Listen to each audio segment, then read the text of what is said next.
પરમ પૂજ્ય અમૃત બાપાની જય બોલો શ્રી પરમ પૂજ્ય અમૃત બાપાના મસાણી મેલડી માતની હર હર હર હર।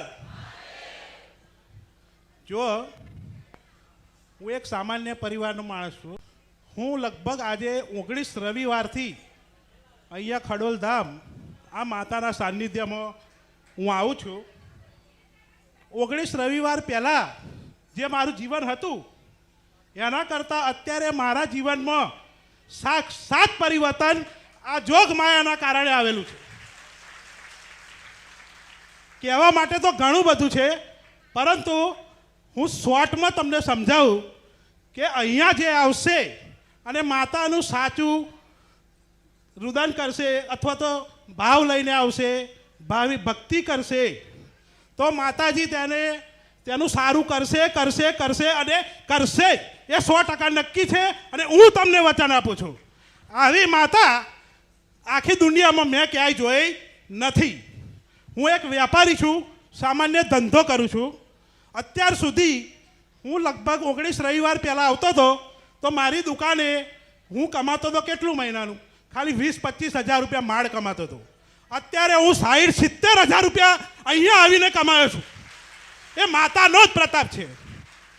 હું કોઈને કહેવા નથી માગતો કે હું શું કમાયો, પણ આ મારો અનુભવ છે। છેલ્લા 4 મહિનાથી હું સતત ધંધામાં બિલકુલ પ્રગતિના માર્ગે ચાલું છું।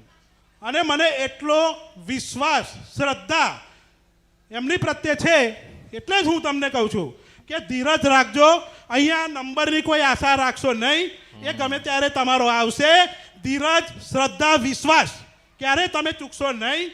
જો આટલું તમારામાં હશે અને ગમે એટલું દુઃખ પડે પણ આ માતા એને તમારા હૃદયમાં બેસાડજો તો 100% તમારામાં પરિવર્તન આવશે આવશે અને આવશે જ। બીજું એક વાત કહું કે 5 મહિના પહેલાં હું અહીંયા બહુ જ ચિંતાઓ, દુઃખ, બરાબર, મારે જીવવાનું અને એવું થઈ ગયું હતું કે હવે મારે જીવીને શું કામ છે।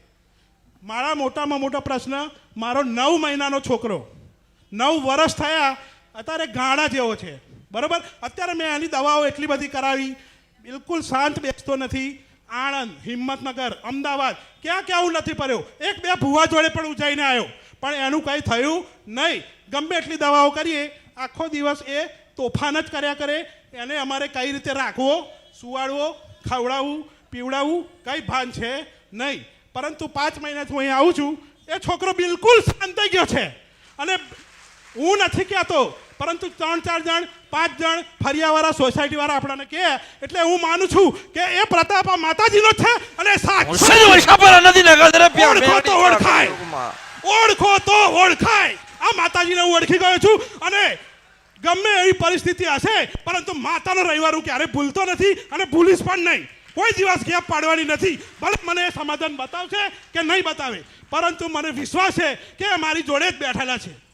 અને હું તમને એટલે જ કહું છું કે ધીરજ રાખજો, શ્રદ્ધા રાખજો। મારા ઘરમાં બિલકુલ શાંતિ થઈ ગઈ છે, કોઈ પણ જાતનો કકરાટ નથી। હવે જીવવાનું મને ખરેખર આનંદ અને બિલકુલ મને એવું લાગે છે કે આ જીવન ધન્ય થઈ ગયું છે। એટલે જ હું તમને કહેવા માગું છું કે આવી રીતે જો જીવન જીવવું હોય તો ક્યાંય દોરા ધાગા, બરાબર, અંધશ્રદ્ધા, આવું તો બધું બહુ જ ચાલે છે, ત્યાં જવાની જરૂર નથી। પરંતુ સાક્ષાત અમૃતની જોગ માયા દેખાય છે, ત્યાંના શરણોમાં આવી જજો। અને જે આવશે એને તાવ પણ નહીં આવે, એ મેં જોયું છે। મને મારી મા પર વિશ્વાસ છે કે અહીંયા જે એને સારું થશે અને બોલતો થશે। દુનિયાનો કોઈ ડૉક્ટર એને શાંત રાખી શક્યો નથી, પરંતુ 5 મહિનાથી હું અહીં આવું છું શ્રદ્ધા અને વિશ્વાસ સાથે। માતાએ બિલકુલ એને શાંત કરી દીધો છે અને ઘરમાં ઝઘડા પણ થતા નથી, બિલકુલ શાંતિ થઈ ગઈ। હું તો માતાનો ખૂબ ખૂબ આભાર માનું છું। અને માતાજીને માટે જેટલું કરો એટલું ઓછું છે। ભુવા, જાગરિયા, દાણા જોવડાનું બધું બંધ કરી દો। લોકોને કઈ આ કળિયુગ છે અને સાચી માતા કોઈ ઓળખતું નથી, પણ જે ઓળખે છે એનો તો બેડો પાર થશે થશે અને થશે। બીજું મારે વિશેષ કહેવું નથી। હું માતાજી પાસે કંઈ માગવા આવ્યો નથી, પણ હું આભાર વ્યક્ત કરવા આવ્યો છું। અને હું નસીબદાર છું કે આજે મને માતાજી મળ્યા છે અને આ બોલવાનો મોકો મળ્યો છે। તે માટે માતાજી, અમૃત બાપા અને આ માતા જોગમાયા, તમારું હું અભિનંદન કરું છું।